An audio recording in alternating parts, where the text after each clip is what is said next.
Meus queridos irmãos, eu estou grato de estar nesta reunião com vocês esta noite. Que o Espírito do Senhor esteja comigo e com vocês. Todos nós temos heróis, principalmente quando somos jovens. Nasci e fui criado em Princeton, New Jersey, nos Estados Unidos. As mais famosas equipes esportivas próximas do lugar em que morávamos tinham sua sede na cidade de Nova York. Ali havia 3 equipes profissionais de beisebol: os Brooklyn Dodgers, New York Giants e New York Yankees. A cidade da Filadélfia ficava ainda mais perto de casa e era a sede das equipes de beisebol Athletics e Phillies. Havia muitos possíveis heróis do beisebol para mim naquelas equipes. Joe DiMaggio, que jogava no New York Yankees, tornou-se meu herói de beisebol. Quando os meus irmãos e amigos jogavam beisebol no terreno da escola próxima de casa, eu tentava girar o taco da mesma forma que Joe DiMaggio fazia. Isso foi antes da época da televisão.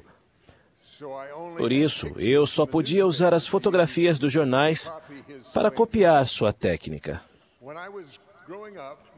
Quando eu estava crescendo, quando eu era mais jovem, meu pai me levou para um estádio dos Yankees. Foi a única vez que vi Joe DiMaggio jogar.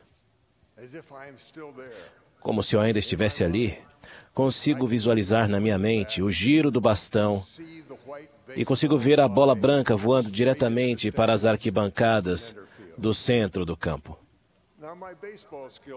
Ora, a minha destreza no beisebol nem chegava aos pés da que possuía meu herói de infância, mas nas poucas vezes que rebati bem a bola, copiei a qualidade de sua vigorosa rebatida da melhor maneira que pude.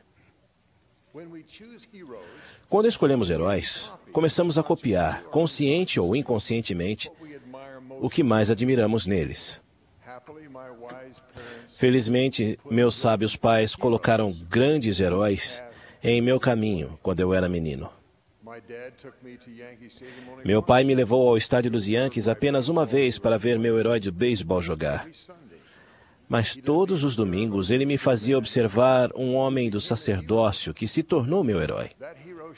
Aquele herói moldou minha vida. Meu pai era o presidente do pequeno ramo que se reunia em nossa casa. Nosso ramo nunca teve uma frequência maior do que 30 pessoas. E nós ficávamos no primeiro andar. Havia um rapaz que levava a mãe dele de carro até a nossa casa para as reuniões. Mas ele nunca entrava na casa.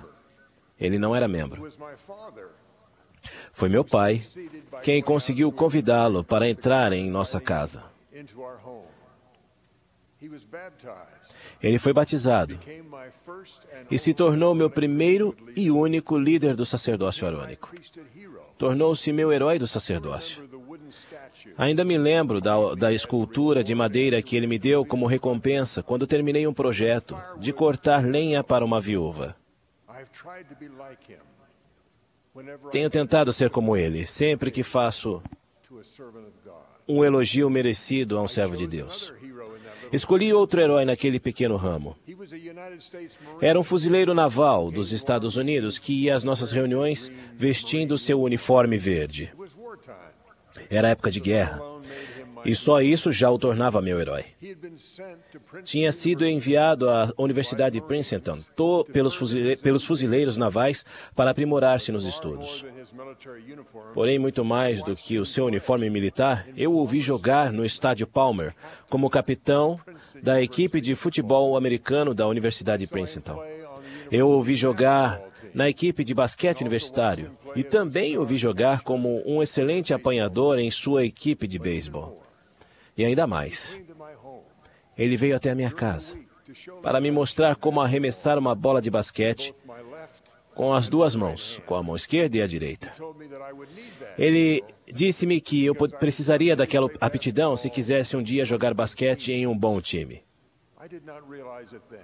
Não me dei conta na época, mas por muitos anos ele foi para mim o modelo de um verdadeiro homem do sacerdócio. Cada um de vocês será um modelo de homem do sacerdócio, quer queiram ou não. Vocês se tornaram uma candeia acesa quando aceitaram o sacerdócio. O Senhor os colocou num velador para iluminar o caminho de todos ao seu redor. Isso é particularmente verdade em relação aos que estão em seu quórum do sacerdócio. Vocês podem ser um modelo excelente, um modelo médio ou ruim. Talvez achem que isso não importa para vocês, mas importa para o Senhor. Ele explicou desta maneira, citando: Vós sois a luz do mundo. Não se pode esconder uma cidade edificada sobre um monte. Nem se acende a candeia e se coloca debaixo do alqueire, mas no velador, e dá luz a todos os que estão na casa. Assim resplandeça a vossa luz diante dos homens, para que vejam as vossas boas obras e glorifiquem a vosso Pai, que está nos céus.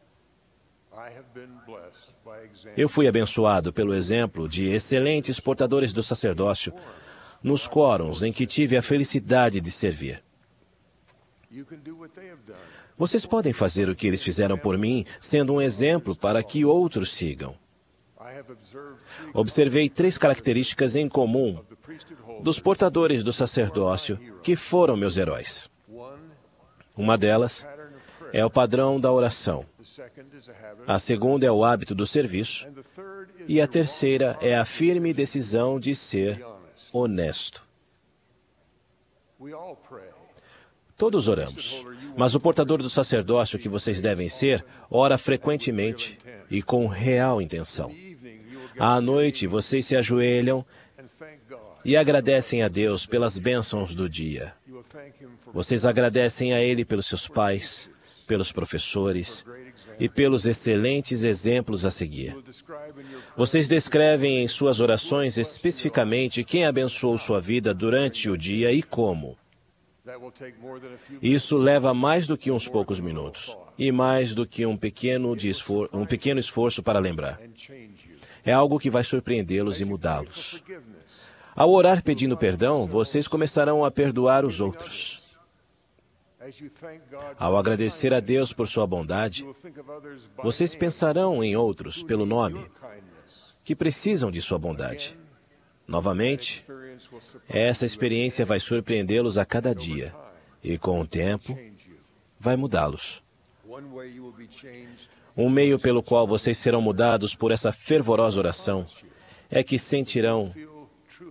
eu prometo que vocês sentirão realmente que são filhos de Deus. Quando souberem que são filhos de Deus, também saberão que Ele espera muito de vocês. Como filhos dele, Ele espera que vocês sigam seus ensinamentos e os ensinamentos de seu amado Filho, Jesus Cristo. Ele espera que sejam generosos e bondosos com as pessoas. Ele vai ficar desapontado se vocês forem orgulhosos e egocêntricos. Ele vai abençoá-los para que tenham o desejo de colocar os interesses dos outros acima do seu próprio. Alguns de vocês já são modelos de serviço abnegado no sacerdócio.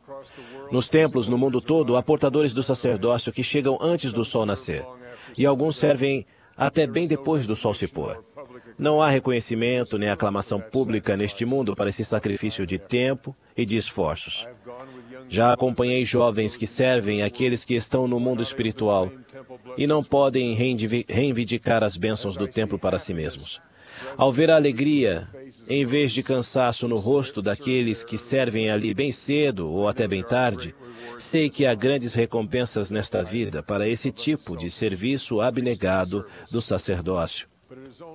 Mas é somente um vislumbre da alegria que compartilharão com aqueles a quem serviram no mundo espiritual. Vi essa mesma felicidade no rosto daqueles que falam a outros das bênçãos que recebemos por fazer parte do reino de Deus. Conheço um presidente de ramo que quase todos os dias leva pessoas aos missionários para que eles as ensinem. Há apenas alguns meses, ele não era membro da igreja. Agora, há missionários ensinando, e um ramo que cresce em número de membros e força por causa dele. Porém, mais do que isso, ele é uma luz para outros, que vão abrir a boca e acelerar a coligação que o Senhor vem fazendo dos filhos do Pai Celestial.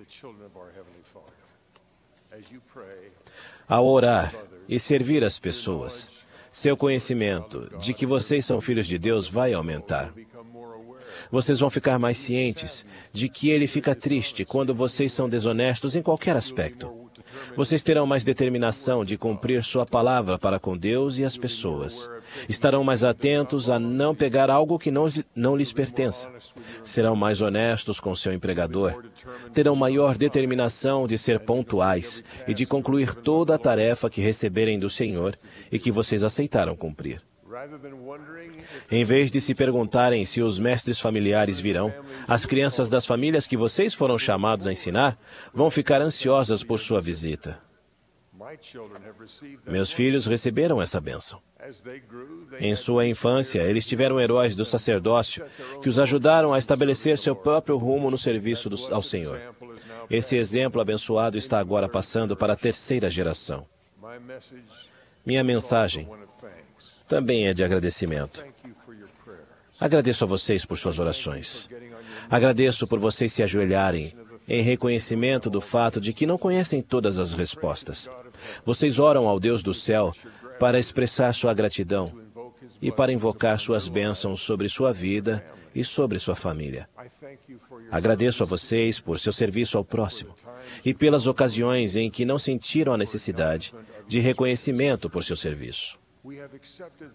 Aceitamos a advertência do Senhor de que, se buscarmos méritos neste mundo para nosso serviço, podemos perder bênçãos maiores. Vocês vão se lembrar destas palavras. Citando: guardai-vos de fazer a vossa esmola diante dos homens, para serdes vistos por eles. Aliás, não tereis galardão junto de vosso Pai que está nos céus. Quando, pois, deres esmola, não faças tocar trombeta diante de ti, como fazem os hipócritas nas sinagogas e nas ruas, para serem glorificados pelos homens. Em verdade vos digo que já receberam seu galardão. Mas quando tu deres esmola, não saiba a tua mão esquerda o que faz a tua direita, para que tua esmola seja dada em secreto.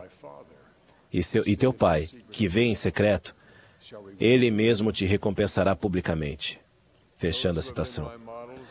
Aqueles que foram meus modelos de excelentes portadores do sacerdócio não reconhecem facilmente que possuem qualidades heróicas. Na verdade, parece-lhes difícil ver essas coisas que eu tanto admiro. Mencionei que meu pai era o fiel presidente de um minúsculo ramo da igreja em New Jersey. Mais tarde, ele foi membro da Junta Geral da Escola Dominical da igreja. Tenho, porém, o cuidado de falar com modéstia a respeito de seu serviço no sacerdócio, porque ele era modesto.